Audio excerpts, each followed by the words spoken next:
Hola, muy buenas. Mi nombre es Josué Hernández, estudiante de la Universidad Nacional Autónoma de Honduras, Centro Universitario Regional del Centro, de la carrera de licenciatura en Administración y Generación de Empresas, de la clase de Seminario de Investigación. El día de hoy trataremos de dar respuesta a unas interrogantes sobre la hipótesis de investigación que corresponde al capítulo 6 del libro de Sampieri, al diseño de investigación del capítulo 7 y el capítulo 8 que corresponde a la recolección de la muestra. Y nuestro maestro tutor es el ingeniero Roslin Padilla. En nuestro capítulo 6 tenemos la formulación de la hipótesis, que conlleva la formulación. ¿Qué es una hipótesis? Una pregunta muy importante que debemos saber para poder estructurar nuestra investigación. Dice que son las guías de una investigación o estudio. La hipótesis indica lo que tratamos de probar y se definen como explicaciones tentativas del fenómeno investigado. Se deriva de la teoría existente y deben formularse a manera de proposiciones. O sea, las hipótesis son todas aquellas ideas que nosotros tenemos de la investigación que pueden ser ciertas o no, en el cual nos daremos cuenta ya al finalizar la investigación o según el desarrollo de nuestra investigación. ¿Qué son las variables? Es una propiedad que puede fluctuar y cuya variación es susceptible de medirse o observarse. Se refiere que dice que puede fluctuar, o sea que puede variar con el tiempo. En algún dado momento nos puede funcionar una variable en un tramo de la investigación. En otro tramo de la investigación puede hacer que esa variable ya no sea de mucha utilidad. Por eso menciona que puede ser fluctuante, puede cambiar, puede variar con el paso del tiempo. ¿De dónde surgen las hipótesis? Estas surgen del enfoque cuantitativo. Y si hemos seguido paso a paso el proceso de investigación, es natural que las hipótesis surjan del planteamiento del problema y del marco teórico. Esto a su vez de un postulado de la teoría, del análisis de esta, de generalizaciones empíricas, o sea, opiniones del investigador, pertinentes a nuestro problema de investigación y de sus estudios revisados o antecedentes consultados. De ahí surgen las hipótesis, surge desde la idea principal del por qué queremos investigar cierto fenómeno. Existe pues una relación muy estrecha en el planteamiento del problema, la revisión de la literatura y las hipótesis. A la interrogante número 4, ¿qué características debe tener una hipótesis? Una pregunta muy importante. Como primer característica nos dice que la hipótesis debe referirse a una situación real. Debemos ser realistas con la realidad para que nuestro planteamiento o nuestra muestra sea lo más parecido a la realidad. Como argumenta Castro Rea, las hipótesis solo pueden someterse a prueba en un universo y un contexto bien definido. Toda nuestra investigación debe de ir muy estructurada, muy definida para que pueda arrojarnos los datos que nosotros deseamos. Las variables o términos de las hipótesis deben ser comprensibles, precisos y lo más concretos que sean posibles. ¿Por qué dice comprensible? Porque nosotros cuando estamos investigando, nosotros estamos dando a conocer nuestras ideas o información a terceros, o sea que debemos ser muy cuidadosos con esto. Términos vagos o confusos no tienen cabida en una hipótesis. Si bien es cierto, toda información que nosotros vamos a dar o a proporcionar debe de ir dirigida a una tercera persona y que sea muy comprensible. La relación entre variables propuesta por una hipótesis debe ser clara y verosímil, o sea, lógica. Es indispensable que pueda o que quede clara la forma en que se relacionan las variables. Y esta relación no puede ser ilógica. Toda variable debe llevar una secuencia lógica. Como tercera característica, la relación entre variables propuestas por una hipótesis debe ser clara y verosímil, como decíamos anteriormente, y lógica. Los términos o variables de la hipótesis deben ser observables y medibles, así como la relación planteada entre ellos, o sea, tener referentes en la realidad. Toda hipótesis debe ser muy apegada a nuestra realidad. De esta manera vamos a constatar que sea medible, o sea que la podemos medir con el tiempo, o medir cuantitativamente. Las hipótesis deben estar relacionadas con técnicas disponibles para probar. Una hipótesis siempre debe de someterse a prueba para verificar que es cierta. Ahora miraremos los 4 tipos de hipótesis. En primer lugar está la hipótesis de investigación. Esta se define como proposiciones tentativas acerca de las posibles relaciones entre dos o más variables. Estas hipótesis pueden ser descriptivas de un valor o dato pronosticado, pueden ser correlacionales, de diferencia de grupos o causales. Y a continuación vamos a ver qué significa cada una de ellas. Las hipótesis descriptivas de un dato o valor que se pronostica, estas se utilizan a veces en estudios descriptivos para intentar predecir un dato o valor en una o más variables que se van a medir o a observar. Las hipótesis correlacionales no solo pueden establecer que dos o más variables se encuentran vinculadas, sino que también están asociadas, alcanzan el nivel predictivo y parcialmente explicativo. Ahora miraremos las hipótesis de la diferencia entre grupos. Estas hipótesis se formulan en investigaciones cuya finalidad es comparar grupos, pueden hacer similitudes o ver qué rasgos cumplen ciertos grupos y en qué son parecidos o igual. Las hipótesis que establecen relaciones de causalidad. Este tipo de hipótesis no solamente afirma la o las relaciones entre dos o más variables y la manera en que se manifiestan, sino que además propone un sentido de entendimiento de las relaciones. Tal sentido puede ser más o menos completo. Esto depende del número de variables que se incluyen en ella. Pero todas estas hipótesis establecen relaciones de causa y efecto. Todas estas hipótesis comprenden un porqué y un para qué. A continuación se exponen distintos tipos de hipótesis causales. Como primer lugar tenemos las hipótesis causales bivariadas. En esta se plantea una relación entre una variable independiente y una variable dependiente. Las hipótesis causales multivariadas plantean una relación entre diversas variables independientes y una dependiente, una independiente y varias dependientes, o diversas variables independientes y varias dependientes. ¿Qué son las hipótesis nulas? Son en cierto modo el reverso de las hipótesis de investigación. También constituyen proposiciones acerca de relación entre variables, solo que sirven para refutar o negar lo que afirman las hipótesis de investigación. Las hipótesis nulas se simbolizan así: H sub 0. O sea, esto incluye entre los tipos de hipótesis. ¿Qué son las hipótesis alternativas?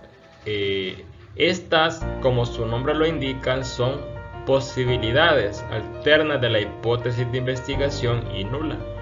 Ofrecen una descripción o explicación distinta de las que proporcionan estas.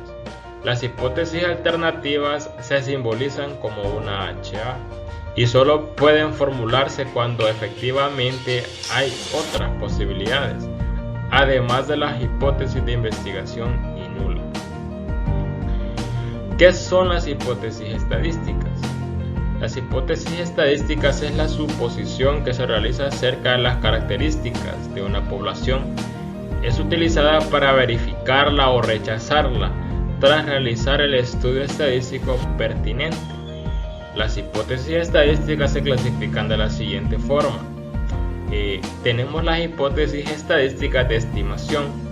tenemos las hipótesis estadísticas de correlación y las hipótesis estadísticas de la diferencia de grupo.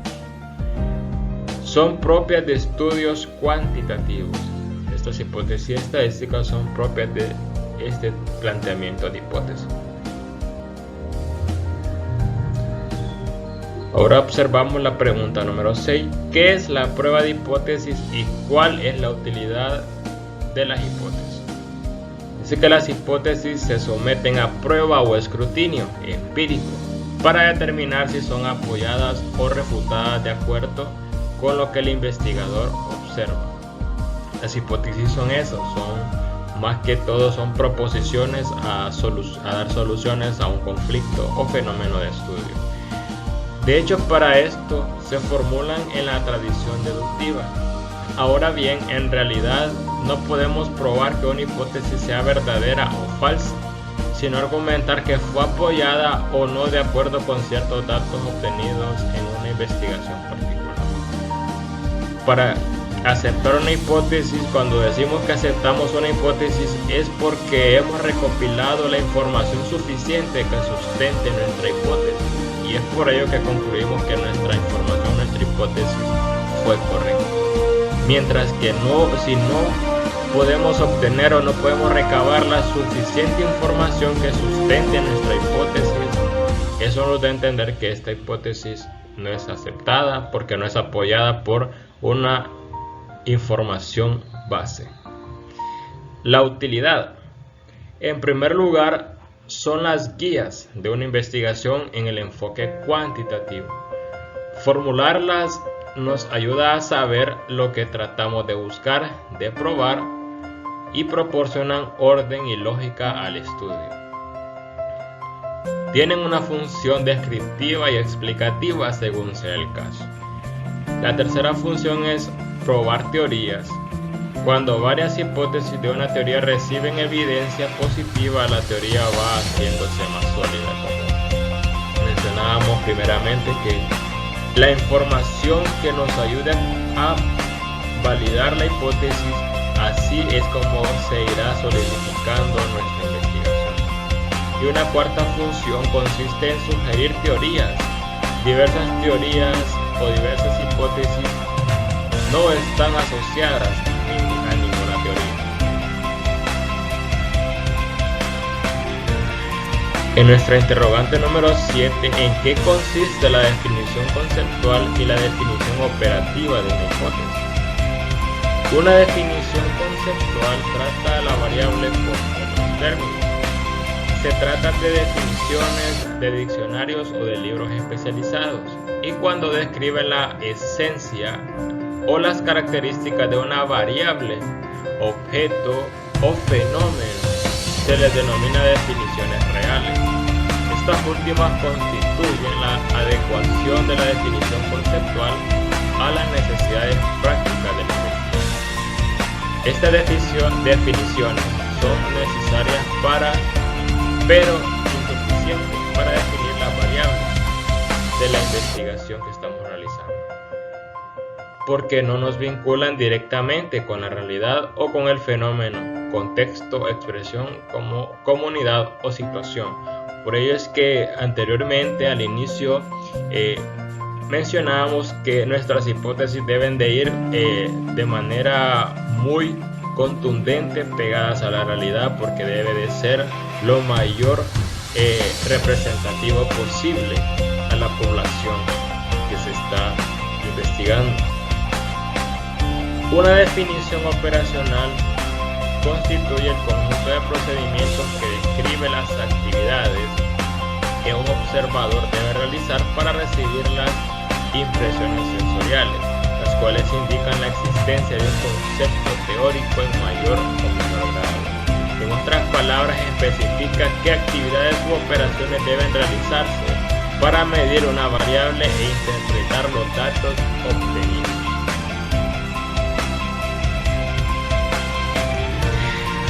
Seguidamente abordaremos el capítulo 7, el cual corresponde a la elección del diseño de nuestra investigación. ¿Qué es un diseño de investigación? Cuando hablamos de diseño, se nos viene a nuestra memoria como una estructura que nos va a beneficiar para tener un orden y asimismo buscar las soluciones de una manera definida o de manera correcta. Todo lo que tiene un orden siempre va por buen camino. El término diseño se refiere al plan o estrategia concebida para obtener la información que se desea con el fin de responder al planteamiento del problema. En el enfoque cuantitativo, el investigador utiliza sus diseños para analizar la certeza de las hipótesis formuladas en un contexto en particular o para aportar evidencias respecto a los lineamientos de la investigación, si es que no se tienen hipótesis. ¿De qué tipos de diseños disponemos en el enfoque cuantitativo? Aquí podemos observar o podemos decir que en la investigación cuantitativa es posible encontrar diferentes clasificaciones de los diseños. En esta obra adoptamos la siguiente clasificación. Tenemos la investigación experimental e investigación no experimental. A su vez, la primera puede dividirse de acuerdo con las clásicas teorías de Campbell y Stanley. Es pre-experimentos, experimentos puros y cuasi-experimentos. En la investigación no experimental la subdividimos en diseños transversales y diseños longitudinales. Como tercer interrogante tenemos ¿cuáles son los requisitos de un experimento? El primer requisito es la manipulación intencional de una o más variables independientes. La variable independiente es la que considera como supuesta causa en una relación entre variables. Es la condición antecedente y al efecto provocado por dicha causa se le denomina variable dependiente. Esta variable no se manipula, sino que se mide para ver el efecto que la manipulación de la variable independiente tiene en ella. El segundo requisito consiste en medir el efecto que la variable independiente tiene en la variable dependiente. Esto es igualmente importante y como es la variable dependiente se observa el efecto. La medición debe ser adecuada, válida y confiable. Todo esto, toda nuestra investigación debemos de cerciorarnos que sea válida, confiable y adecuada. El tercer requisito es el control o la validez interna de la situación experimental. El término control tiene diversas connotaciones, sin embargo su acepción más común es que si en el experimento se observa que una o más variables independientes hacen variar o las dependientes, la variación de estas últimas se debe a la manipulación de las primeras o de las variables independientes y no a otros factores o causas. O sea que debemos tener mucho cuidado con ello. ¿Cómo se logra el control y la validez interna? Lograr control en un experimento implica contener la influencia de otras variables extrañas en las variables dependientes, para conocer en realidad si las variables independientes que nos interesan tienen o no efecto en las dependientes. Pregunta número 5 de nuestro capítulo 7. ¿Qué es la validez externa?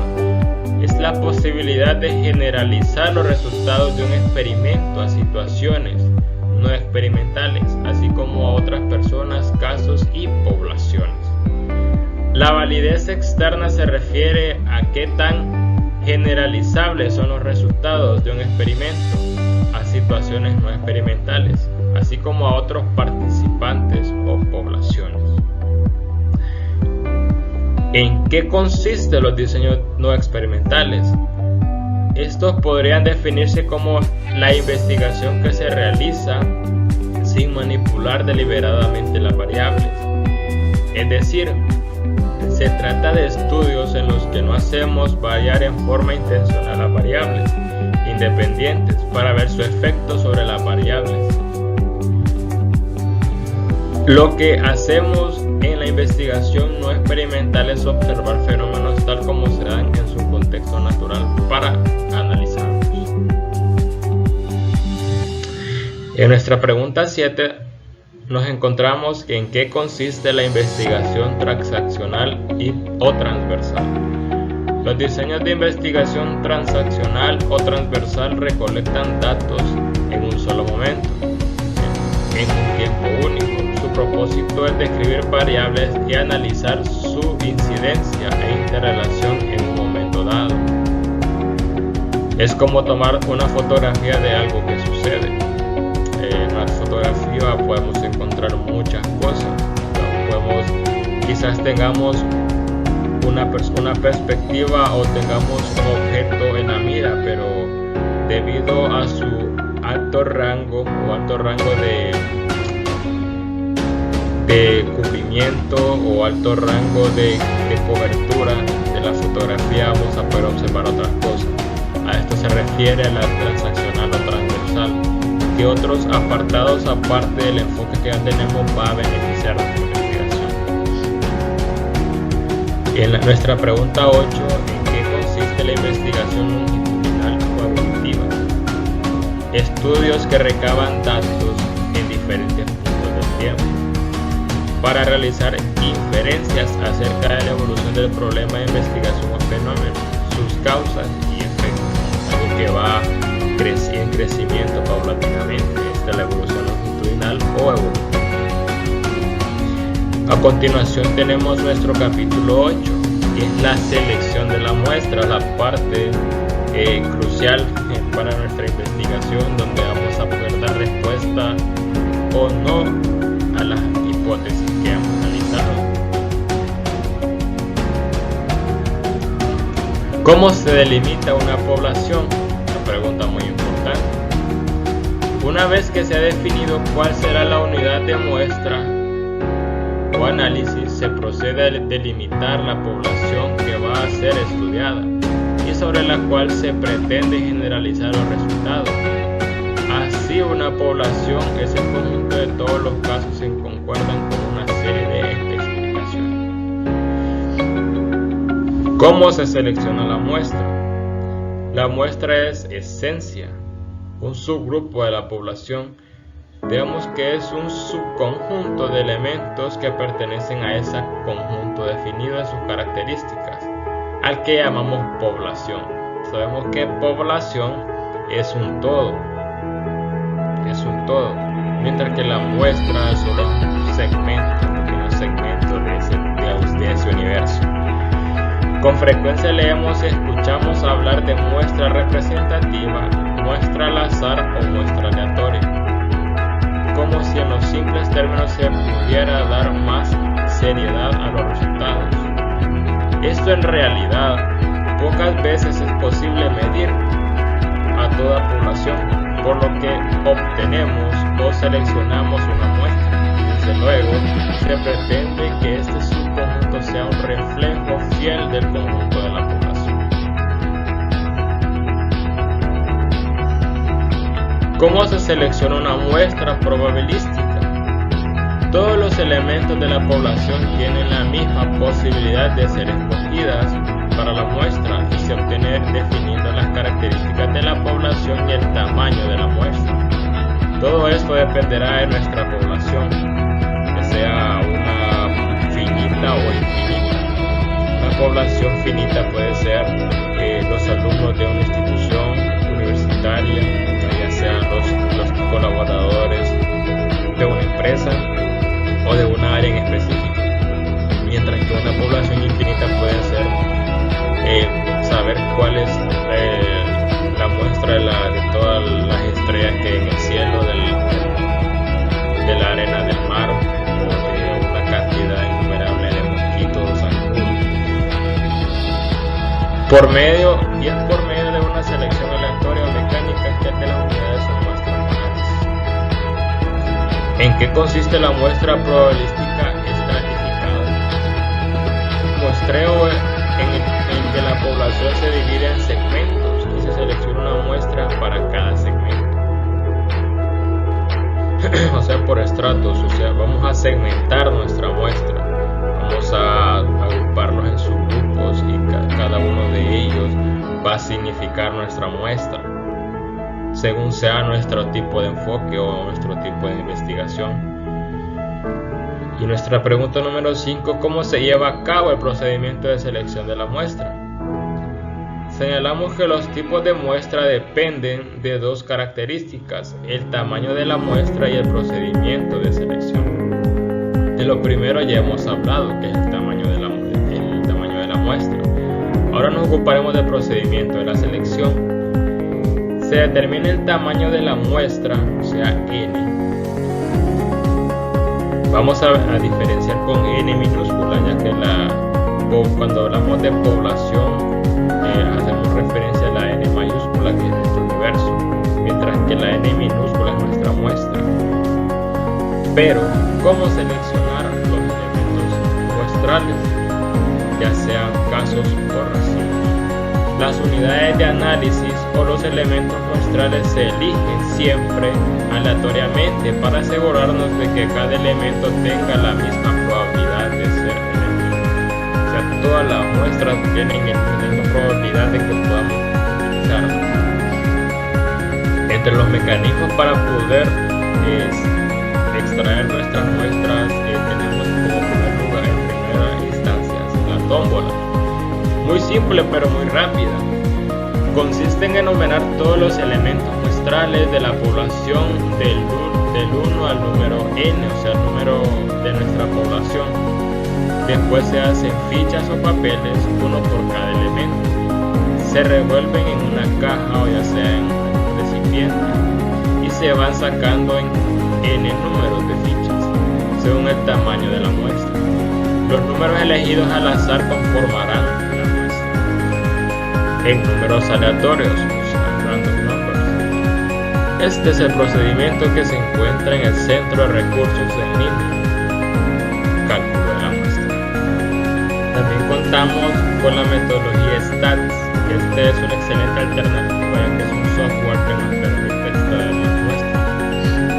Este nos ayuda a generar números aleatorios. Se encuentra en el programa STATS, que contiene un subprograma para ello, Random Number Generator. Y esto es un generador de números aleatorios y evita el uso de la tabla de números aleatorios. En esta ahora la mejor forma que hemos encontrado para hacerlo. El programa pide que le indiquemos cuántos números aleatorios requerimos. Entonces tecleamos el tamaño de la muestra. Una forma muy que muchos profesionales utilizan para poder extraer su muestra y poder aplicar sus respectivas encuestas. La selección sistemática de elementos muestrales. Este procedimiento de selección es muy útil e implica elegir dentro de una población un número de elementos a partir de un intervalo. Este último, que es el intervalo, es un intervalo que determina por el tamaño de la población y el tamaño de la muestra. Así tenemos que K es igual a N entre N, o sea, nuestro intervalo es igual a la población entre nuestra muestra, en donde el intervalo es igual a la selección sistemática, N la población y N minúscula la muestra. Para finalizar tenemos una reflexión en la cual dice: las hipótesis son andamios que se colocan ante el edificio y se quitan al término de las obras. Son imprescindibles para el albañil, que sin embargo no debe tomar el andamio por el edificio. Estas son palabras de Johann Wolfgang von Goethe. Y muchas gracias por su atención.